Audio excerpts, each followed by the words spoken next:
out Apple was going to allow the FBI to break into the phone of the San Bernardino suspects. Now, the good news for law enforcement is that the digital forensic experts at the FBI was able to crack open the phone. Now, the FBI just issued a statement saying that they used a mysterious method of access to gain access to the phone. What they have not said is what that mysterious method is, and you can rest assured you're going to start seeing freedom of information requests flying all over the city. And I guess, Jillian, this could, guys, all of you, be the worst nightmare for Apple. At least this is what they were saying. Once this key is developed, ultimately, it will get in the hands of the wrong people. Yeah, I think this is the classic, privacy versus safety debate. And in a world that's so tech savvy, this is something that consumers have to be worried about. I do think the silver lining for Apple is they held their ground on this. Right. So from that public relations point of view, it's so funny. I saw a tweet from Frank Lunt saying that Apple won. That wasn't my first reaction. No, I didn't think that. I don't know. But I could see where they would say, we didn't do it. We didn't hand it over. You, the customer, we have your back against these intrusive governments. This was not a silver lining for Apple. It was a dark night for America. The fact of the matter is that this had to be treated as a national security issue, not a criminal issue. Apple did not step up and help law enforcement. So, Charles, may I add, not only does the FBI and law enforcement have a bone to pick with Apple, but so do the American people. Tammy? Well, look, Apple said that they're going to be doing even more security for their next phone.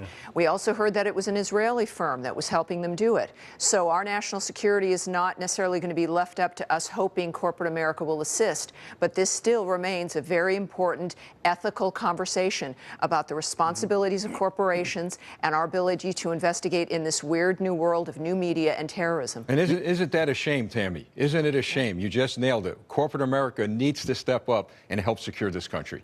Well, but do you agree, though? Then do you find Apple at fault here? Do you well, think look, as long as I don't like what the NSA was doing, but we do have a system that exists where there is courts and warrants that look at a specific situation. We all have to react to a warrant when it is served. A landlord has to let you into an apartment if it's ordered. A hotel has to.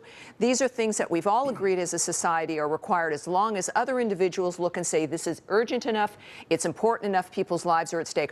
Why we would suddenly ignore those rules because it's Apple or electronics is beyond me, because those same rules apply to the new world as well. Rod, the Apple argument, of course, is that as they would unlock one person's phone, millions of other phones would become vulnerable to the same sort of intrusions, so that they were trying to paint themselves as some sort of superhero, company here. By protecting the public. Yeah, where do you fall on this?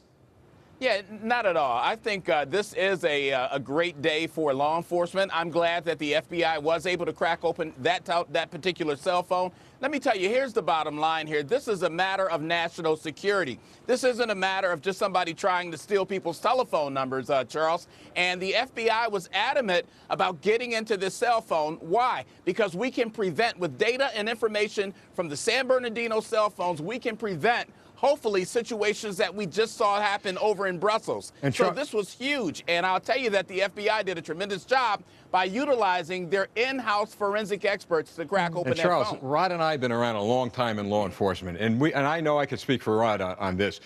If the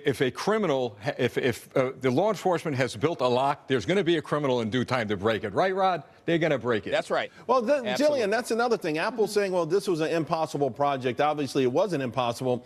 To that degree, they certainly have egg on their face. They seem disingenuous and now that this has actually been broken. Yeah, I mean, that may be the way that this is interpreted. I think where the story is going, though, is what's on the phone. And that's going to be a really important development in coming days.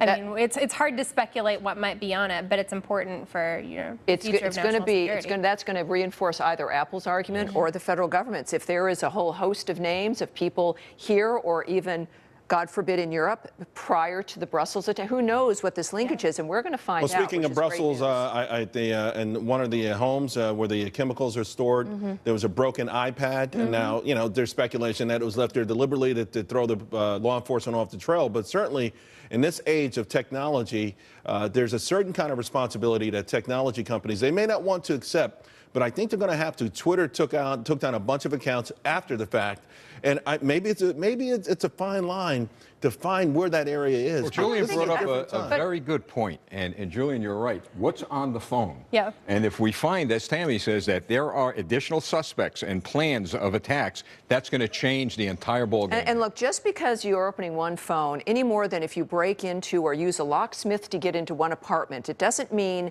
that then law enforcement, while they could, I suppose, go into every apartment, they're held down from being able to do so.